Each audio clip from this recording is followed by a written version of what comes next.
Reciban un cordial saludo, licenciada Janet Madrid y compañeros.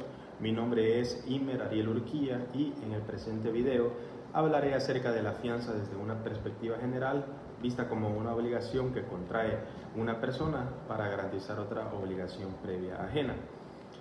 Esta garantía personal le sirve al acreedor a tener la certeza que se cumplirá la obligación a su favor. Cabe mencionar que la fianza se clasifica en legal, judicial y convencional. Es en este último tipo de fianza en el cual pretendo profundizar, ya que aquí la fianza aparece como un acuerdo de voluntades, es decir, como un contrato. El concepto de fianza ha sido definido por muchos autores de formas distintas, sin embargo el concepto no varía en esencia. La fianza es el contrato unilateral por el cual una persona llamada fiador se obliga frente al acreedor de otra de cumplir la obligación de éste si el deudor no la cumple. El artículo 2086 del Código Civil la define como la fianza es una obligación accesoria en virtud de la cual una o más personas responden de una obligación ajena, comprometiéndose así para con el acreedor a cumplirla en todo o en parte, si el deudor principal no la cumple. La fianza puede constituirse no solo a favor del deudor principal, sino de otro fiador. El Código de Comercio de El Salvador, en el artículo 1539, establece que es mercantil el contrato de fianza que se constituya por empresas que, dentro de su giro ordinario, practiquen dicha operación y la otorgada por instituciones bancarias. En un sentido amplio se llama fianza o caución a cualquier garantía, pero en sentido estricto es la garantía personal que se constituye asumiendo un tercero el compromiso de responder ante el incumplimiento de la obligación de un deudor principal. El contrato de fianza viene siendo consensual, aunque no existe dentro del código ninguna disposición que expresamente manifieste que es consensual, pero desde luego que para su perfeccionamiento no se exige ninguna formalidad, se sobreentiende que es consensual. Es decir, es perfecto por el solo consentimiento del acreedor y fiador. Excepcionalmente es solemne, como la que se exige a un tutor o un guardador. El contrato de fianza se perfecciona por la sola voluntad de las partes contratantes, el acreedor y el fiador, con independencia de toda formalidad. Entre las principales características del contrato de fianza podemos encontrar que este es unilateral.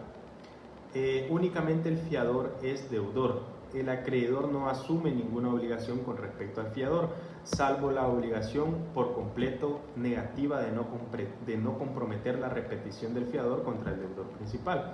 El contrato de fianza es por escénica unilateral. Por otra parte, es gratuito. Por regla general, la fianza es un contrato gratuito. Este carácter surge en relación con el deudor y no frente al acreedor, ya que en la fianza el deudor no tiene arte ni parte en el contrato. La gratuidad consiste en que básicamente el deudor se beneficia gracias a la intervención desinteresada y generosa del fiador, aunque el acreedor igualmente recibe el beneficio gratuito de una garantía por su crédito. Sin embargo, nada consta que el contrato sea remunerado, es decir, que el deudor pacte una retribución al fiador por su garantía. En este caso se volvería oneroso.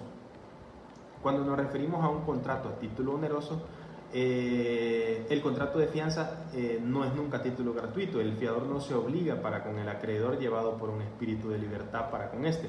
No realiza un acto de beneficencia a favor del acreedor. La jurisprudencia considera que si el fiador ha obrado por libertad para con el deudor principal, el contrato de fianza no es un acto de comercio, aun cuando el fiador fuera comerciante y la deuda un acto de comercio. Ahora bien, existe otra serie de factores a tomar en cuenta al momento de celebrar un contrato de fianza, como por ejemplo la capacidad del fiador. Un incapaz menor o mayor de edad no puede aportarse fiador por sí mismo, tampoco su representante legal, puesto que el compromiso del fiador no conlleva ningún desapoderamiento de un elemento de su patrimonio, sino solamente un compromiso personal de pagar. Este compromiso requiere la capacidad de contratar, es decir, el contrato debe ser otorgado por una persona con capacidad para contraer obligaciones.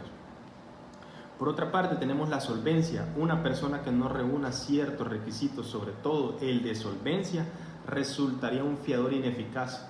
Sin embargo, el legislador no necesita, al menos en general, imponerle a los fiadores tales requisitos, sobre todo cuando la fianza sea voluntaria, es decir, cuando el acreedor haya solicitado un fiador al deudor y éste lo haya obtenido. Tercero, el domicilio. El fiador tiene que tener un domicilio dentro del territorio del tribunal en el que se deba constituir la fianza. Esto para que el acreedor no se vea forzado a perseguir al fiador en un lugar demasiado alejado, lo que le costaría demasiado dinero.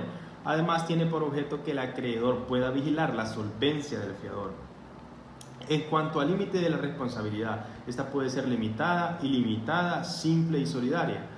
Ahora bien, ¿de qué manera se extingue? El pago, la dación en pago, la compensación, la remisión, la confusión, la fuerza mayor, entre muchísimas otras. Muchísimas gracias.